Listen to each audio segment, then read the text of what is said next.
Nous allons à présent suivre le programme d'enfants, dans lequel il est question des images qui illustrent l'histoire biblique dans laquelle Jésus-Christ guérit 10 lépreux. Chaque soir, lorsque Ruben rentrait de son travail, toute la famille était contente. Il jouait avec les enfants et leur racontait ce qu'il avait fait pendant la journée. Maman Esther sourit en voyant ce plaisir. « Veux-tu chercher de l'eau au puits ?» Elle demande à Dina, l'aînée. « Ne la remplis pas trop, sinon ce sera trop lourd. » Esther et Ruben, avec les enfants, forment un foyer heureux. Ils vivent dans une petite ville en Samarie, dans une partie d'Israël. Mais un jour, le malheur entre dans la maison. Ruben a essayé de cacher ses soucis, mais un jour, Esther demande pourquoi il a l'air triste. Il ne peut plus se taire. « Oui, Esther, je me fais des soucis. Tu ne l'avais pas encore remarqué de mes mains ?»« De tes mains ?» Effrayée, Esther regarde la peau de Ruben. « Partout des taches. Toi, tu ne vas pas nous dire que c'est... » Elle arrête et n'ose pas prononcer ces mots. « Je ne le sais pas, Esther. Je m'en doute. Mais si ça grave, je dois me montrer au prêtre. » C'est une semaine plus tard que Ruben prend la décision. « Je dois me montrer au prêtre. Aujourd'hui même, je vais le voir. Regarde, ce n'est pas diminué, c'est aggravé. Si j'attends encore, d'autres vont le remarquer. » Oui, Esther et les enfants voient aussi des taches blanchâtres. « Oui, oui, tu dois partir, c'est mieux, » dit Esther d'une voix éteinte. Elle connaît les conséquences. « Il ira mieux, » dit Dina, mais ne peut pas retenir ses larmes elle aussi. Petite comme elle est, connaît les conséquences. Tandis que sa femme et ses enfants s'inquiètent et se demandent ce qui va arriver, Ruben est allé voir le prêtre samaritain. Cet homme examine avec soin les taches sur la peau de Ruben et prend un air très hésitant. Ruben le remarque bien. Serait-ce vrai qu'il a la maladie que tout le monde craint? Bien que le prêtre l'ait dû le dire tant de fois déjà, il a toujours de la peine à prononcer ces paroles effroyables. « Je suis désolé pour toi et ta famille, Ruben, mais tu as la lèpre.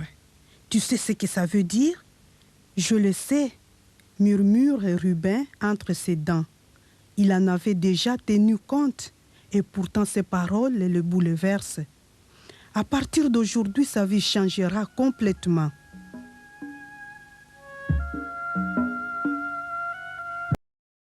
Rentré chez lui, il prépare son départ. La loi était sans pitié. Celui qui est lépreux doit quitter sa maison, même sortir de la ville. Puisque les lépreux pourraient contaminer les autres, il devait rester hors de la ville. Ruben rassemble vite les choses qu'il peut porter. « Nous viendrons t'apporter de la nourriture, » dit Esther avec une voix triste.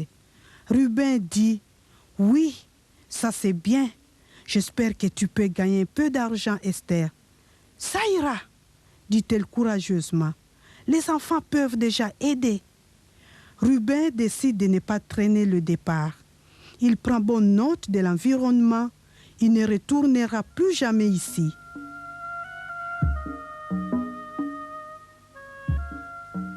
Il part. Très triste, il traverse la ville. Quelques passants le reconnaissent. « Dis, Ruben, » disent-ils, « tu pars en voyage ?»« Attention !» crie Ruben, « je suis impur. »« Hé quoi, Ruben, est-il lépreux ?» Ils le suivent des yeux pleins de pitié. Jusqu'ici, personne n'avait remarqué qu'il avait la lèpre. Pourtant, lentement, mais sûrement, la maladie s'aggravera et provoquera la mort. Et dès maintenant, pour mettre en garde les gens, il devra crier tout le temps « Impur, impur !» Quelques mois plus tard, nous voyons Ruben parmi d'autres lépreux. Ce sont des pauvres, des malheureux.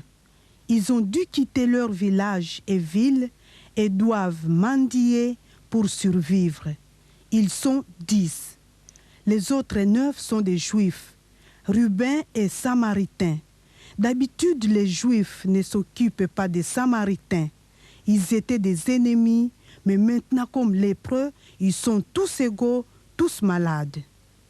La maladie chez les autres est même plus avancée. Ruben peut même les aider. Mais un jour, il rencontre un autre groupe. Étonné, il s'arrête. Ce sont qui? C'est Jésus le rabbi de Nazareth. Bien que les lépreux vivent séparément des autres gens, ils avaient bien entendu parler de Jésus qui guérissait toutes sortes de malades et même les lépreux.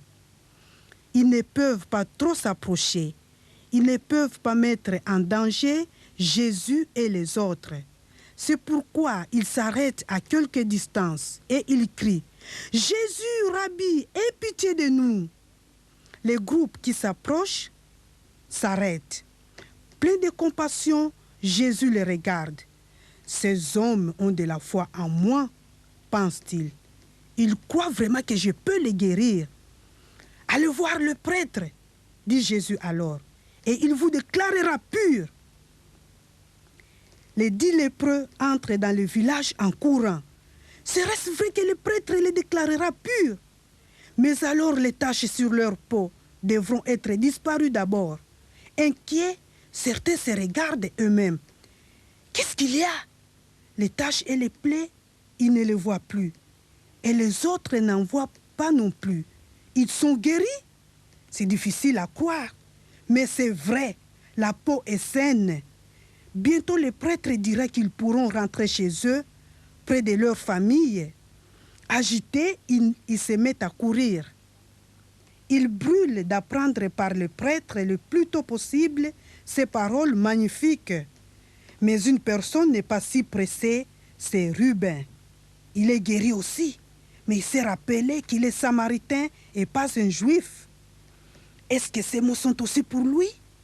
Si Jésus est un sauveur, il est sauveur des juifs, mais pas pour lui, samaritain. Maintenant, Ruben a vu que sa peau est guérie. Il est guéri comme les autres 9. Pourquoi doit-il voir le prêtre? Ruben ne sait que faire une chose, c'est de retourner vers Jésus pour lui remercier. Jésus et ses disciples n'étaient pas encore loin de lui. Ruben les a bientôt rattrapés, d'autant plus qu'il n'est plus malade. Il se jette aux pieds de Jésus. « Oh, Rabbi, merci beaucoup, merci beaucoup !» Jésus fixe Ruben. « Est-ce que vous n'étiez pas 10 ?» demande-t-il. « Où sont les 9 autres? Pourquoi ne sont-ils pas revenus, eux, pour remercier Dieu et dire qu'ils sont des Juifs? » Ruben s'effraie. Jésus sait alors qu'il est samaritain. Peut-être c'est une erreur que je suis guéri. Mais alors, Jésus tend la main à Ruben et dit « Lève-toi, rentre chez toi, ta foi t'a sauvé. » Sauvé, sauvé. C'était pas une erreur qu'il est guéri. Et il reste guéri. Il n'était pas accepté parce qu'il était lépreux. Et il n'était pas accepté parce qu'il était samaritain. Mais Jésus a tout arrangé. Il est sauvé.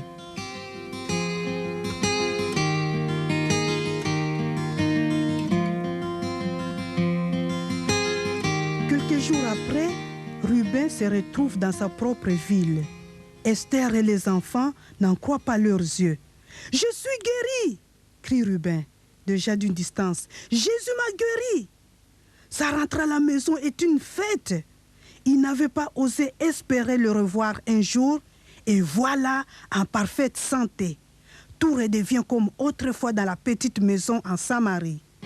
Mais Ruben n'oubliera jamais cette rencontre avec Jésus. Il peut appartenir à Dieu, même si les Juifs ne croient pas cela. Jésus avait montré clairement cela, mais Ruben ne savait pas encore ce que ces mots « tu es sauvé » peuvent signifier aussi. C'est plus tard que Ruben a compris ces mots. « Tu es sauvé », c'est quand les disciples de Jésus sont venus dans sa ville pour raconter la suite de la vie de Jésus et les buts de Dieu pour lui et pour nous.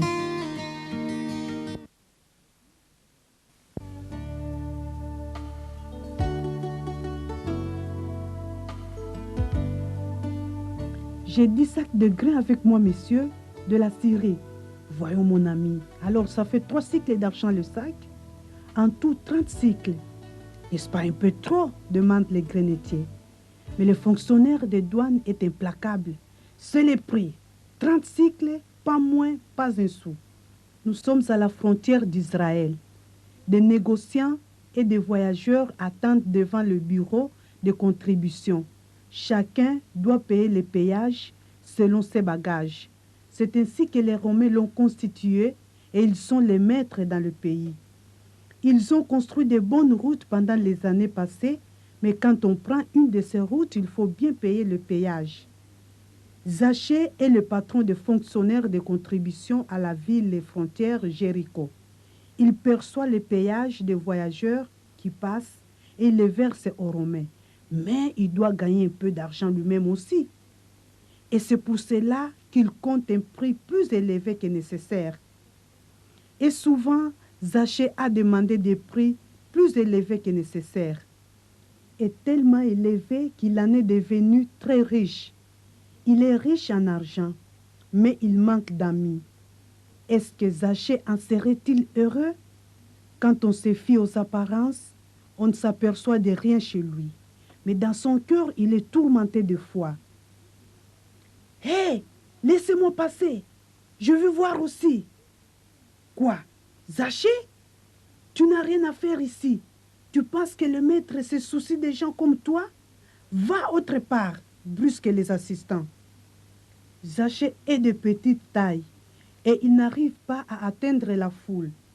Que se passe-t-il? Il vient d'entendre que Jésus va arriver. Il passera par Jéricho, disent les gens. Jésus? Zachée avait entendu parler de lui. Il aimerait tant le rencontrer une fois. Beaucoup de gens disent qu'il est le grand sauveur.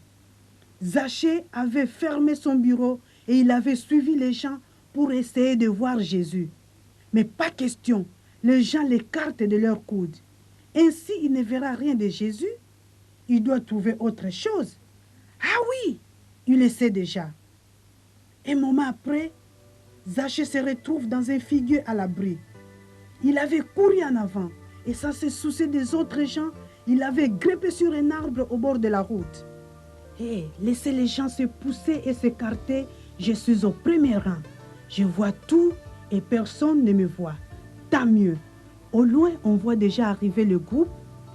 Et oui, au milieu de tous ces gens, c'est Jésus. Zachée pense que personne ne le voit. Mais cela n'est pas vrai. À son grand étonnement et à son grand effroi, Jésus allait droit sur l'arbre. Zachée essaie de se cacher, mais ce n'est pas possible. Jésus paraît être au courant de son refuge. Il s'arrête juste sous l'arbre. « Zachée !» Jésus lève les yeux. « Zachée, dépêche-toi de descendre, car il faut que je mange chez toi aujourd'hui. » « Mais bien sûr, Seigneur, » Zachée balbutie, étonné. « Vous êtes les bienvenus dans ma maison, ainsi que vos disciples. » Il se dépêche de descendre et par terre, il ne sait plus ce qu'il faut en penser. Tous les Juifs les détestent. Les prêtres ne lui permettent pas d'entrer dans le temple et c'est précisément à lui que Jésus veut rendre visite. Jésus ne saurait-il pas qu'il est un publicain? Non, Zachée n'en comprend rien. Mais il est vraiment très heureux. Je vais vous montrer le chemin, Seigneur. C'est par ici. La plupart des assistants n'en comprennent rien non plus. Imaginez-vous, disent-ils, Jésus va manger chez ces traîtres, ces voleurs. N'y a-t-il pas d'autres gens à Jéricho à qui il pourrait rendre visite? Ils murmurent et ils sont fâchés. Mais Zachée ne remarque pas tout ça. Rentré chez lui, Zachée fait de son mieux pour contenter ses invités.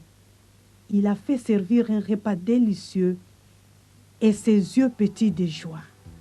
Jésus a accepté Zachée.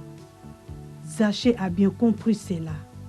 Et maintenant, il peut faire quelque chose en retour. Mais ce n'est pas tout.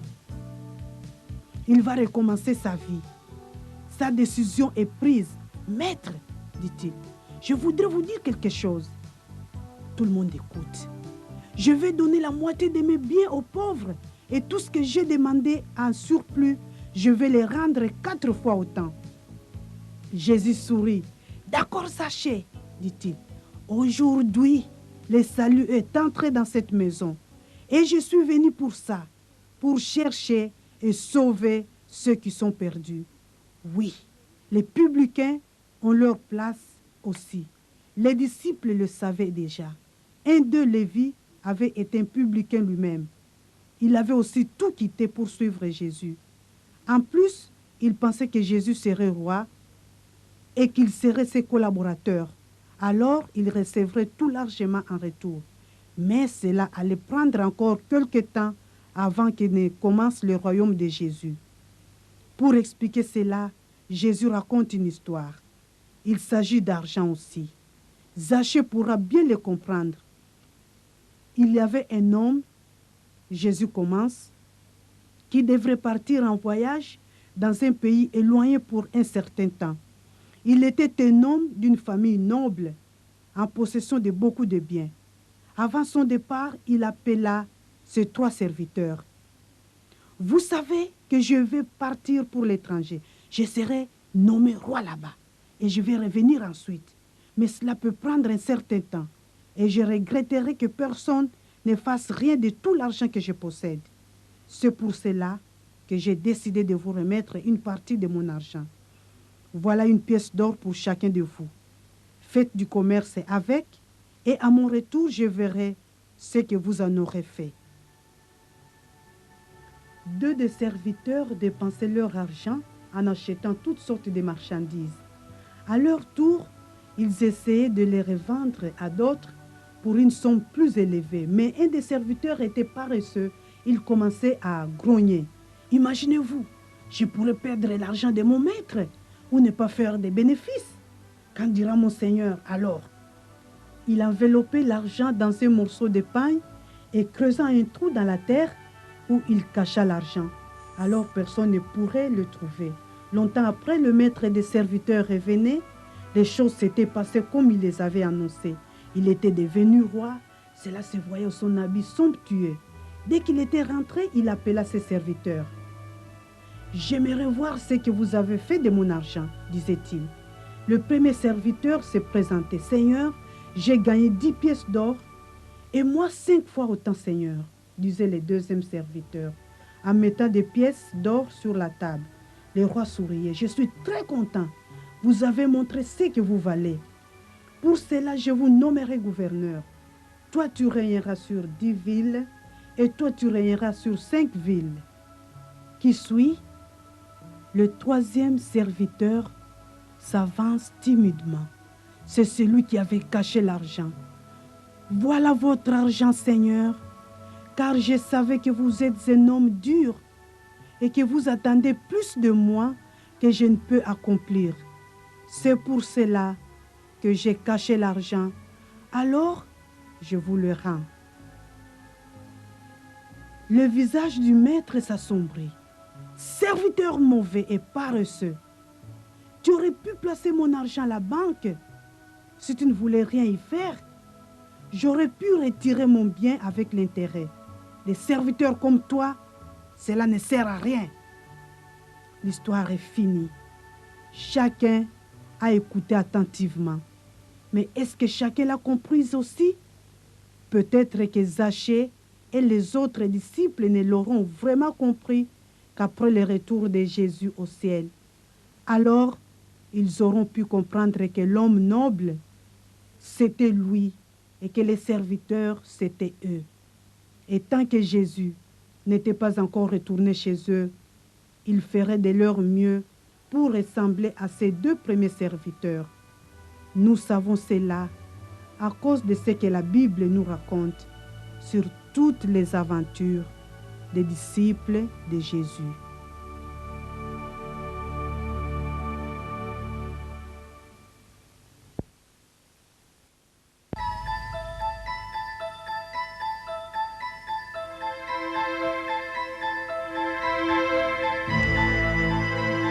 Que l'animation au bord du lac, que se passe-t-il?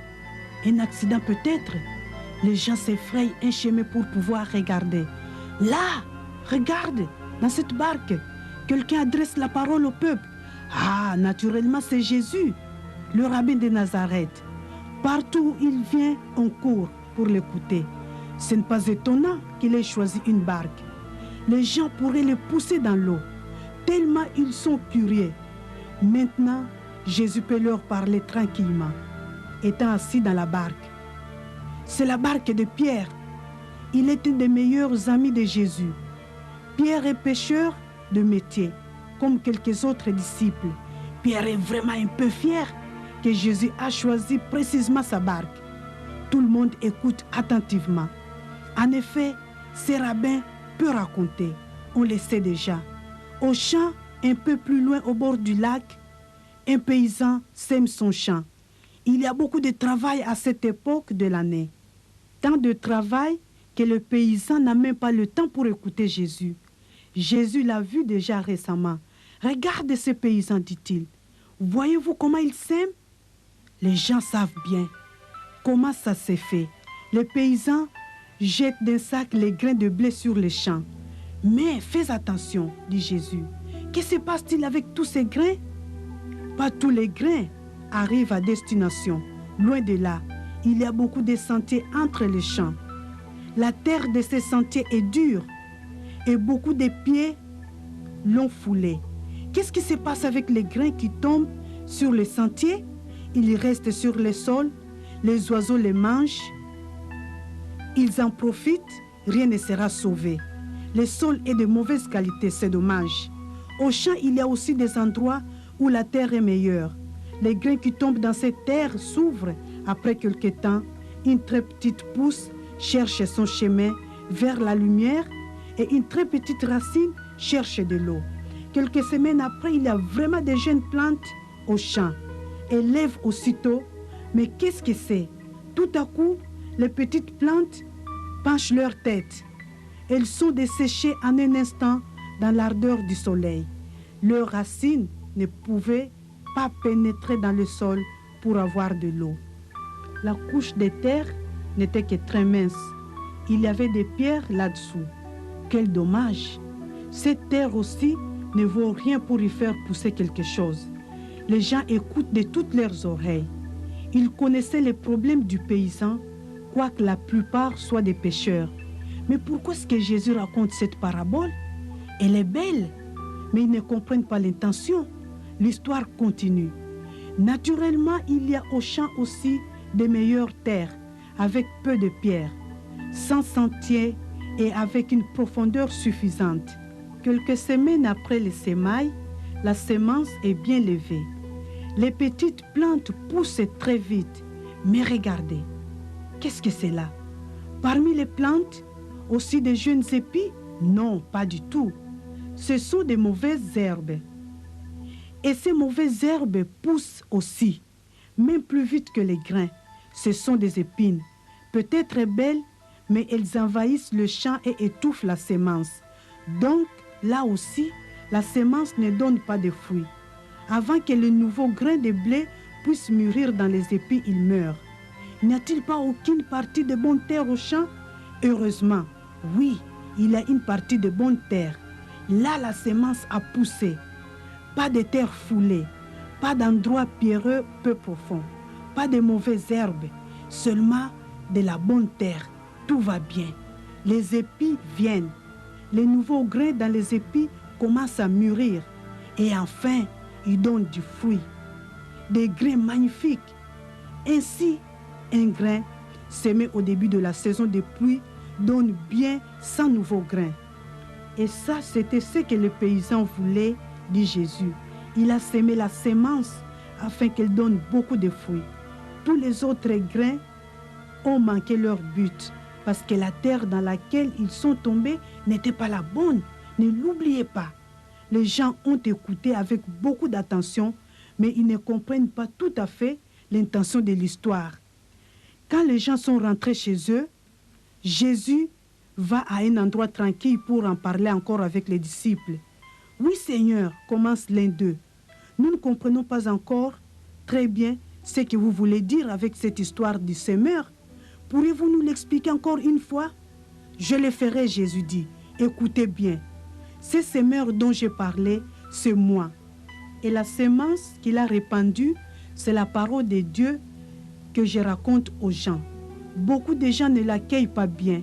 Ils viennent m'écouter, mais ils ne s'intéressent pas trop. Ils sont indifférents et durs, comme ce sentier pierreux est dur. Et la semence que je répands sur cette terre est pour ainsi dire pourrie immédiatement. D'autres gens ressemblent à cette terre qui n'est pas profonde. Ils écoutent attentivement et avec enthousiasme. Ils veulent bien accepter mes paroles et ils veulent me suivre aussi, si ce n'est pas trop difficile.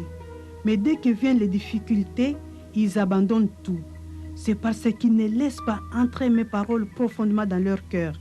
Alors ma parole affaiblit et la plante de la foi disparaît facilement dans des circonstances difficiles.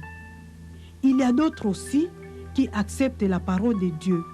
Ils l'accueillent bien, mais petit à petit, il y a d'autres choses qui tirent l'attention et qui sont d'importance pour eux. L'argent, de beaux vêtements et d'autres jolies choses. Ces choses sont comme les épines. Elles sont belles, mais elles poussent bien. Et après peu de temps, elles sont tellement importantes qu'elles étouffent mes paroles. Comme ça, la semence qui est sémée dans leur cœur ne donne pas de fruits. Mais une partie de la parole tombe en bonne terre.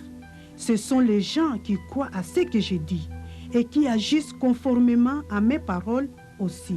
Ceux-ci donnent des fruits parce qu'ils laissent entrer mes paroles profondément dans leur cœur. Ils persévèrent même dans des difficultés.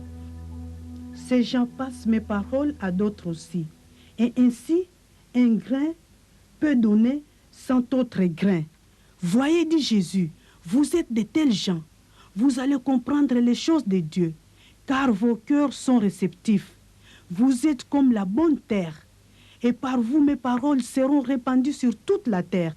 André se souvient tout à coup de sa première rencontre avec Jésus. Lui, il avait été le premier de tous les disciples qui avaient connu Jésus. Et les paroles de Jésus avaient donné du fruit dans le cœur d'André, car il s'était approché de son frère Simon tout de suite. « Simon, j'ai de bonnes nouvelles. Nous avons trouvé le Messie, le Sauveur. Viens avec moi et je t'amènerai à lui. » Puis, André avait présenté Simon à Jésus. Simon avait dit Jésus, « À partir d'aujourd'hui, je te nommerai Pierre, ce qui veut dire rocher. » Et ainsi, Pierre était devenu aussi un des disciples de Jésus. Philippe aussi se souvenait de ses débuts. Quand Jésus l'avait rencontré, il lui avait demandé de le rejoindre. Alors pour Philippe, cette décision n'avait pas été difficile, mais il avait en même temps pensé à son ami Nathanaël. Il devait lui raconter les bonnes nouvelles. Il avait trouvé son ami qui était perdu dans ses pensées sous un figuier. C'était son endroit favori. « Nathanaël, nous avons trouvé le grand sauveur. C'est Jésus de Nazareth. » Nathanaël s'était moqué un peu. « Oh, peut-il venir quelque chose de bon de Nazareth? » « Mais viens voir toi-même, » avait dit Philippe. Et maintenant, Nathanaël est un disciple de Jésus aussi. Bien sûr, ils doivent apprendre beaucoup de choses encore, bien qu'ils suivent Jésus depuis un certain temps déjà. Parfois, ils comprennent si peu de ce que dit Jésus. Mais ils sont convaincus d'une chose: Jésus continuera et finira le travail qu'il a commencé dans leur cœur. Et il fait cela dans la vie de chacun qui ouvre son cœur à ses paroles.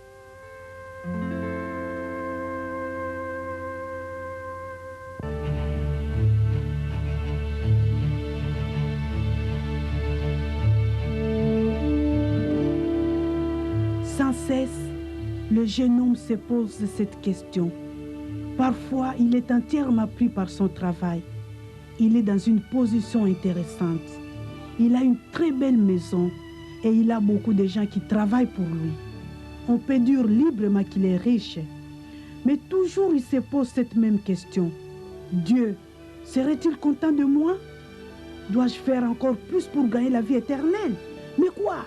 Si je savais cela, Jésus, si je posais cette question à Jésus, ce maître dont on parlait en termes de sauveur, d'envoyé de Dieu, peut-être il pourrait expliquer ce qui lui manquait encore.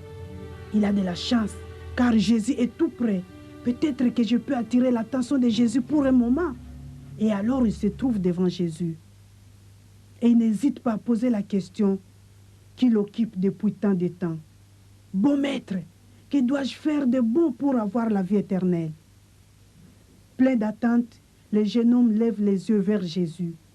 Jésus remarque la sincérité dans ses yeux. Si tu veux recevoir la vie éternelle, dit Jésus, obéis aux 10 commandements, tels que ne commets pas de meurtre, ne vole pas, ne mens pas, ne détruis pas ton mariage, respecte ton père et ta mère et aime ton prochain comme toi-même. Le visage du jeune homme devient triste. Le maître n'a-t-il rien d'autre à dire? Ceci n'est rien de nouveau. Il savait déjà tout cela. Il dit honnêtement, maître, je fais tout cela correctement depuis ma jeunesse. J'ai obéi aux 10 commandements, mais est-ce que cela suffit? Ne dois-je pas faire plus? Jésus regarde le jeune homme de nouveau. Il sait que l'autre dit la vérité. Ce jeune homme a vraiment voulu servir Dieu sincèrement pendant toute sa vie en gardant le commandement. Jésus aime les gens comme ça. Il aime ce jeune homme. Mais Jésus sait aussi ce qui lui manque. En effet, cela ne suffit pas, dit Jésus. La seule chose que tu dois faire encore, c'est de rentrer à la maison, de vendre toutes les choses que tu possèdes et de distribuer l'argent aux pauvres. Après, tu dois revenir et me suivre. Le jeune homme a très peur. Est-ce que c'est ça? C'est ça qu'il doit faire? Il aurait voulu tout accepter, mais pas ça. Il s'est détourné brusquement. Abattu et tout triste, il s'en va. Quitter toutes ses richesses, tout ce pourquoi il a dû travailler, et puis suivre Jésus. Non, il ne peut pas faire cela. Jésus est triste lui aussi. Vous voyez, dit-il à ses disciples, qu'il est difficile pour un homme riche de m'appartenir. Un moment après, Pierre s'approche de Jésus. Comme les autres, il a bien écouté l'entretien entre Jésus et le jeune homme riche, lui aussi. Il s'est senti un peu abattu par la réponse de Jésus. S'il en est ainsi, qui peut donc appartenir à Jésus? Quel est son propre sort et celui de ses amis? N'ont-ils pas déjà tout quitté pour suivre Jésus? Il doit le dire à Jésus. Seigneur, mais nous avons déjà tout quitté et nous t'avons suivi. Oui, Pierre, dit Jésus, je le sais. Malgré le fait que vous n'étiez pas riche, pour vous, il n'était pas non plus facile de faire cela. Mais souvenez-vous, chacun qui me préfère à sa famille, à son travail et à ses possessions recevra 100 fois de plus. En échange pour tout ça, tu connaîtras la vraie vie. Maintenant dans cette vie présente, mais aussi dans la vie à venir, comme la vie éternelle. Pierre est rassuré. Et pendant que Jésus parlait ainsi, une histoire lui venait à l'esprit que Jésus avait racontée un jour. Il s'agissait des marchands qui ramassaient des perles. Les perles se forment dans des écailles d'huîtres qui vivent sur le sol des mers peu profondes. Au moment où se retrouve un grain de sable dans la coquille l'enveloppe avec une couche de nacre. Souvent, les marchands se déplaçaient dans les marchés à la recherche de la bonne qualité. Un jour, il rencontre au marché un vendeur de l'étranger. Sans montrer son grand intérêt, il parcourt les marchandises exposées de ses yeux. Y a-t-il des perles quelque part? Mais non, qu'est-ce que c'est que c'est? Il y a vraiment une très jolie perle. Il n'a jamais vu une perle d'une telle dimension. Oh, s'il pouvait l'obtenir! Monsieur, quel est le prix de cette perle? Demande-t-il comme si de rien n'était. Il espérait que les vendeurs ne s'étaient pas rendus compte de la vraie valeur de la perle. Mais là, il se trompe. La perle doit vraiment rapporter une fortune. Non, cela n'ira pas. Même s'il pouvait encore marchander un peu, les prix étaient tellement élevés qu'il ne pouvait payer. Rentré chez lui, le marchand réfléchit profondément. Il ne parvient pas à se détacher de l'idée. Là, il a l'occasion de s'emparer de la plus belle perle qu'il n'a jamais vue. Mais qu'est-ce qu'il doit sacrifier pour pouvoir l'acheter? Il prend une décision intéressante. Quel est le prix de ces cruches, mon ami? 10 pièces d'argent, madame. 2 pour 15. Le marchand de perles est en train de vendre tout ce qu'il a. Il a besoin d'argent, de beaucoup d'argent. Mais cela ne fait rien, car cette seule perle vaut tout pour lui. Un peu plus tard, le marchand se retrouve devant l'étranger et il ne lui reste rien. Il a pu vendre toute sa collection de perles. Il a vraiment dû renoncer à tout, mais cela lui a valu la peine. Ce qu'il a obtenu en retour est tellement magnifique, tellement précieux, tout le reste n'est rien comparé à ça. Oui, c'est ça. Pierre pense. Si on a rencontré le Seigneur Jésus, il t'arrive la même chose que le marchand. Tu découvres un grand trésor qui vaut plus que toutes les autres choses. Et ce trésor, c'est la vie avec le Seigneur Jésus. Tu peux tranquillement tout quitter pour cela.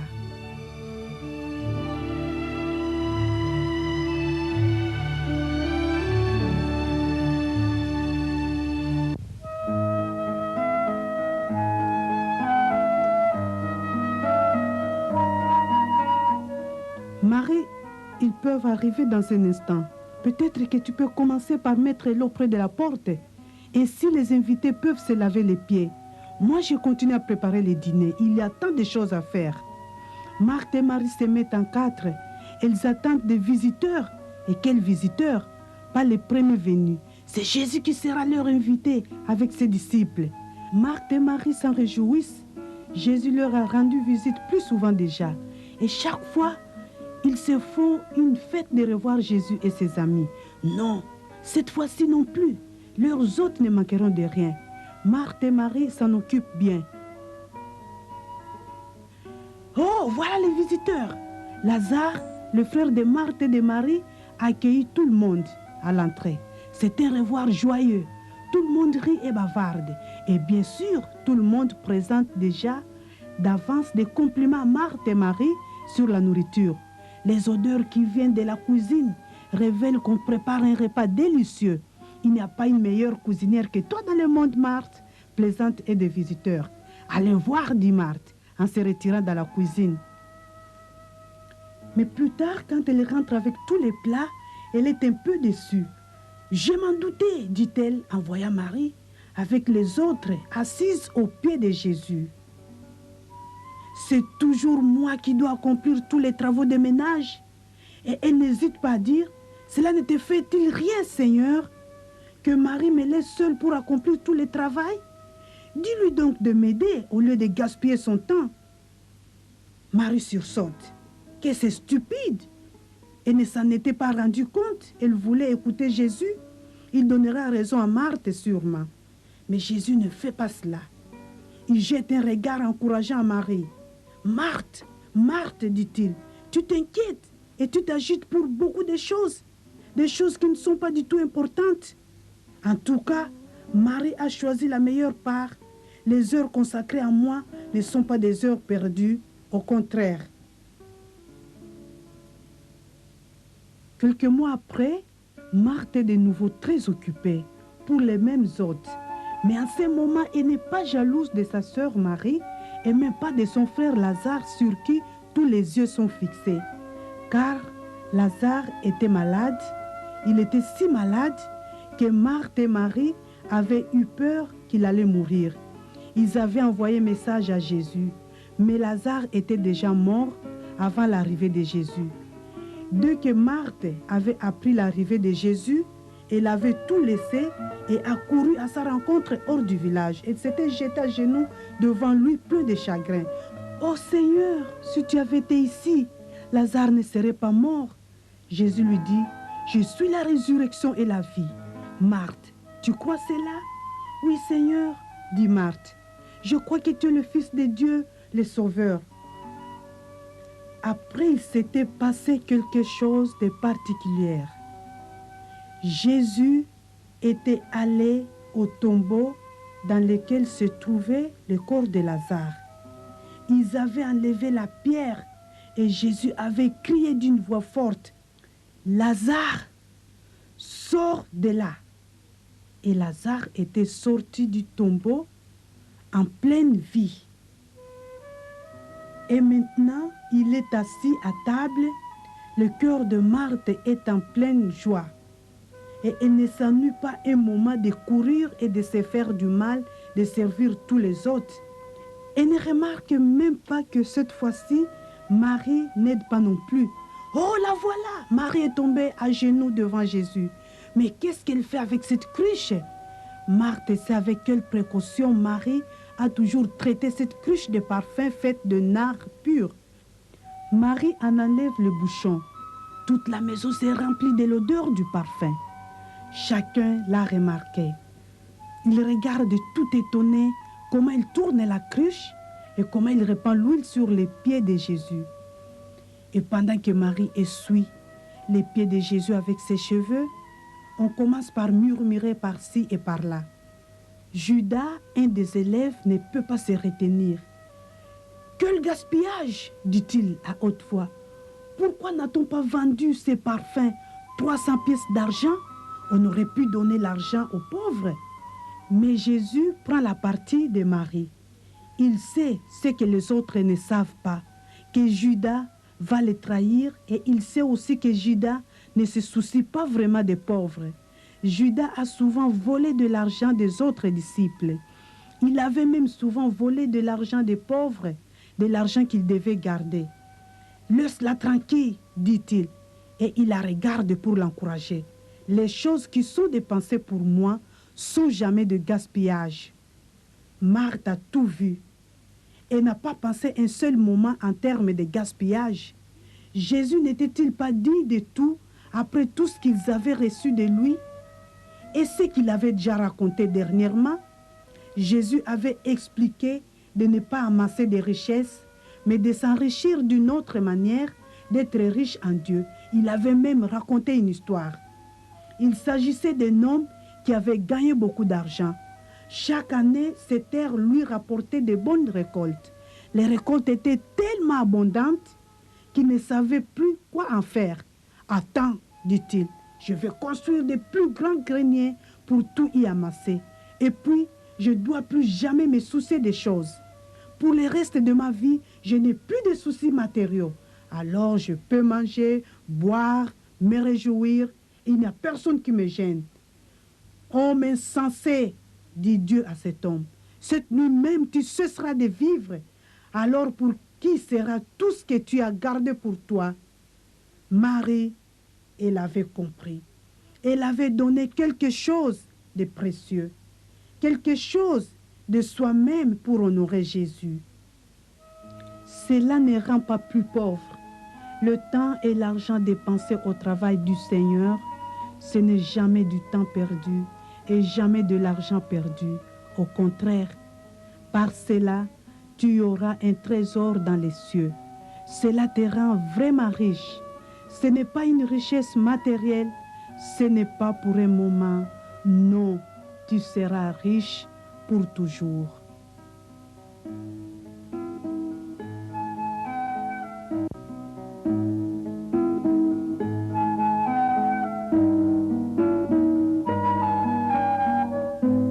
Il y a du monde dans la rue, beaucoup plus que d'habitude. Est-ce qu'il y a tant de monde en route pour une visite de famille? Ou c'est à cause du bon temps? Non, ni l'un ni l'autre. Tous les gens sont en voyage. Regardez leurs bagages. De tous les coins du pays, les gens vont à la capitale pour célébrer la fête de Pâques. Tout le monde veut y participer, chaque année si possible. Plusieurs mois à l'avance, les gens s'en réjouissent déjà. Et ces quelques jours de marche, qu'est-ce que ça leur dit? Ils y sont habitués. Ceux qui ont assez d'argent vont à dos d'âne ou de chameau. Les autres marchent. Et la pensée au but final du voyage, Jérusalem, chasse toute fatigue. Jésus et ses amis sont aussi en route vers Jérusalem. Se réjouissent-ils aussi de la fête? Les disciples, bien sûr, encore plus que d'autres années. Ils espèrent que cette fête de Pâques sera la meilleure de toutes les Pâques. Ils en parlent tout le temps. Peut-être que ce sera la Pâque de la grande libération, dit l'un à l'autre. Alors, tout sera arrangé finalement. Tout reviendra comme dans les temps de David et de Salomon. De nouveau, Israël sera un grand pays puissant avec Jésus comme roi. Un peu plus loin, on en parle aussi. Ce sera une occasion excellente, la fête de Pâques. Tout le monde est à Jérusalem et beaucoup d'hommes croient en Jésus-Christ. S'ils ne profitent pas de cette occasion, mais les dirigeants de Jérusalem ont une grande colère contre lui, dit quelqu'un. Nous devons encore faire attention. Oui, alors Jésus ne doit plus attendre car les chefs pensent à l'arrêter. Jésus marche au milieu de ce groupe tout seul. Ne remarque-t-il pas ce dont parlent les disciples entre eux? Mais si, il le remarque et il n'en est pas content. Il avait déjà raconté aux disciples auparavant que des choses sont différentes de ce qu'ils attendent. Il les leur racontera encore une fois, franchement. Jésus réunit tous ses disciples autour de lui, au bord de la route.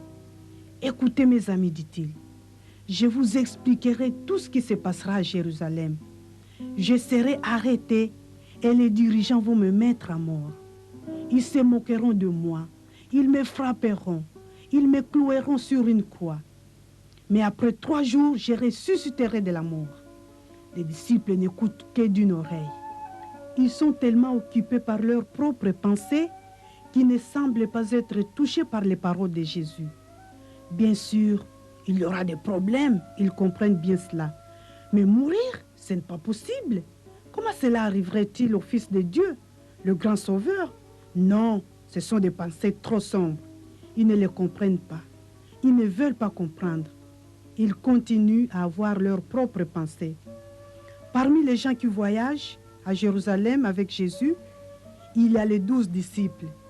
Mais il y a aussi d'autres tels que Salomé, la mère de Jean et Jacques. Elle rêve aussi des choses à venir. Jésus sera le roi et ses fils ne sont-ils pas parmi les meilleurs amis de Jésus? Ne seront-ils pas alors ses collaborateurs? Elle est fière à la seule pensée de croire à cela. Imaginez-vous ses fils occupés de tels postes. Soudain, elle a une idée. Ne pourrait-elle pas parler en faveur d'eux auprès de Jésus?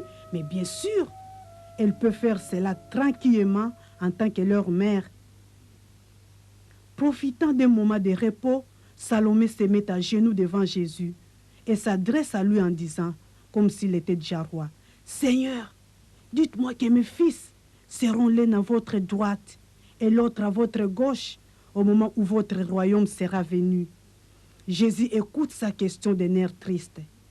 Ses amis n'ont alors rien compris de ce qu'il a raconté et Salomé non plus. « Tu ne sais pas ce que tu demandes, dit Jésus. » Les autres ont aussi entendu la question de Salomé. Ils regardent les 2 frères d'un air fâché. Ils veulent occuper les meilleurs postes. Ils ont envoyé leur mère. Jésus ne va pas les oublier alors. Vous ne vous rendez pas compte de ce que vous demandez, dit Jésus encore une fois. Pourriez-vous supporter la souffrance qui m'attend? Oh si, disent-ils, ce sera difficile à Jérusalem, bien sûr. Mais Jésus peut compter sur eux. Et si Dieu peut faire que Jésus devienne roi, tout sera fini, ainsi pense-t-il. Jésus dit prudemment, oui, vous en serez capable. Mais Jésus, en disant ces mots, il ne parle pas de la situation qui viendra bientôt, mais d'une période après, lorsque tout sera fini et quand Jésus sera retourné au ciel. Maintenant, ils n'ont pas encore compris que le royaume de Jésus est totalement différent des royaumes terrestres. Jésus essaie d'expliquer encore quelque chose. Quand mon règne viendra, ce ne sera pas moi qui déciderai qui seront mes collaborateurs. C'est Dieu le Père qui décide.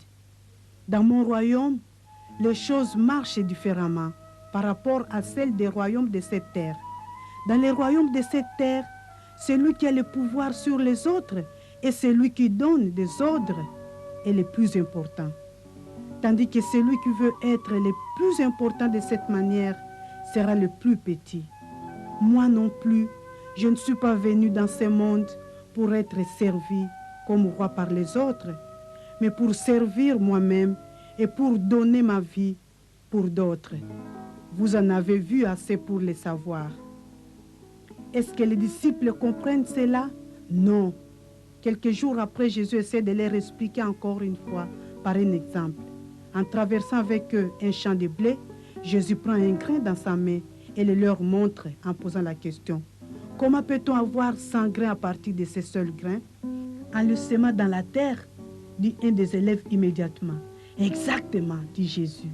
Les grains doivent mourir dans la terre et ce n'est qu'après que peut naître la nouvelle vie. Et chaque grain deviendra un épi avec des dizaines de nouveaux grains.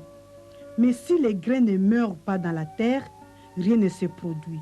Avec cet exemple, Jésus essaie d'expliquer encore une fois qu'il ne sera pas encore roi en ce moment, mais qu'il doit se passer autre chose d'abord. Il ne peut pas être le roi des gens qui sont encore pleins de péchés et qui méritent une punition pour cela. Il veut les libérer à l'avance et la seule possibilité, c'est prendre sur lui la punition en mourant sur la croix. Et en ressuscitant, il pourra offrir la nouvelle vie à tout le monde. Et savez-vous qui seront les plus grands dans mon royaume finalement? Ce sont eux qui, comme moi, se soucient des autres et qui veulent même donner leur vie pour d'autres. Les élèves ne comprennent pas encore tout à fait. C'est tellement différent de ce qu'ils s'étaient imaginé.